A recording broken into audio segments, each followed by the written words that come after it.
السلام علیکم ورحمۃ اللہ وبرکاتہ۔ آج میں آپ کو 3 چینلوں کے ذریعے سے اردو تک اور عرفات حذیفہ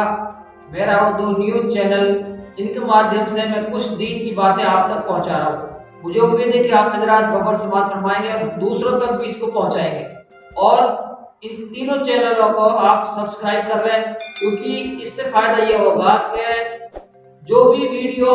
یہ تینوں میں سے کوئی بنائے گا تو سب سے پہلے وہ ویڈیو آپ تک پہنچے گی اور اس سے دینی معلومات آپ تک پہنچیں گی اور دینی معلومات آپ کو یعنی حاصل ہوں گی۔ تو چلیے ہم شروع کرتے ہیں۔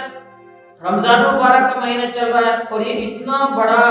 اور اتنا قیمتی مہینہ ہے، اتنا بابرکت مہینہ ہے کہ اللہ کی رحمتیں اس مہینے میں برستی ہے، لیکن کچھ لوگ بد نصیب ہیں کہ جو اس مہینے میں بھی جن کی مغفرت نہیں ہوتی ہے اور وہ اس مہینے کی رحمتوں سے بھی مایوس ہو جاتے ہیں، محروم رہ جاتے ہیں، اور وہ ان کے لیے سب سے بڑی بدبختی ہے۔ تو چلیے سب سے پہلے وہ کون سا آدمی جو چاروں میں سے سب سے پہلا آدمی ہے شرابی۔ جو آدمی شراب پیتا ہے، شراب کا عادی ہوتا ہے، اگر اس نے سچے دل سے توبہ نہ کی رمضان کے مہینے میں تو اس آدمی کی بھی مغفرت نہیں ہوتی۔ میں کیوں کہہ رہا ہوں؟ اس لیے کہہ رہا ہوں کہ افطار کے وقت روزانہ 10 لاکھ ایسے آدمیوں کی اللہ تعالیٰ مغفرت فرماتے ہیں جو جہنمی ہو چکے ہیں، لیکن ان 10 لاکھ آدمیوں سے ان میں سے 4 آدمی رہ جاتے ہیں، جو 4 آدمی ان میں سے پہلا آدمی جو شراب کا عادی ہو، اگر اس نے سچے دل سے توبہ کر لے تو اللہ تعالیٰ اس کو بھی معاف کر دیں گے، لیکن اگر اس نے توبہ نہیں کی تو اس کے لیے کوئی مغفرت کے لیے کوئی مہینہ، کوئی وقت اور کوئی ٹائم نہیں ہے۔ دوسرا آدمی وہ ہے جو ماں باپ کی نافرمانی کرتا ہے،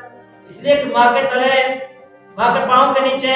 جنت ہے اور باپ جنت کا دروازہ ہے، تو جس آدمی نے اپنے ماں باپ کی خدمت کر کے ان کو جنت میں نہ پہنچایا تو یہ بھی سب سے بڑا بد نصیب۔ اور تیسرا آدمی قطع رحمی کرنے والا، رشتہ ناتوں کو توڑنے والا، آپس میں بگاڑ کرنے والا، آپس میں پھوٹ پاڑنے والا، اس آدمی کی مغفرت نہیں ہوتی رمضان کے مہینے میں۔ اگر اس نے سچے دل سے توبہ کر لی تو اللہ تعالیٰ اس کو بھی معاف کر دیں گے۔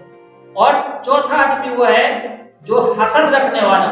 یعنی ہر وقت اس فکر میں رہتا ہے، اسی کڑھن میں رہتا ہے کہ مجھے اس کو کس طریقے سے نیچے دکھانا ہے، مجھے اس کو کس طریقے سے ذلیل کرنا ہے، مجھے کس طریقے سے اس کو نقصان پہنچانا ہے، یعنی اس کے 24 گھنٹہ اس کی زندگی میں یہی چیزیں دماغ میں گھومتی ہیں کہ مجھے برائیاں کون سی کرنی ہے ان کے ساتھ۔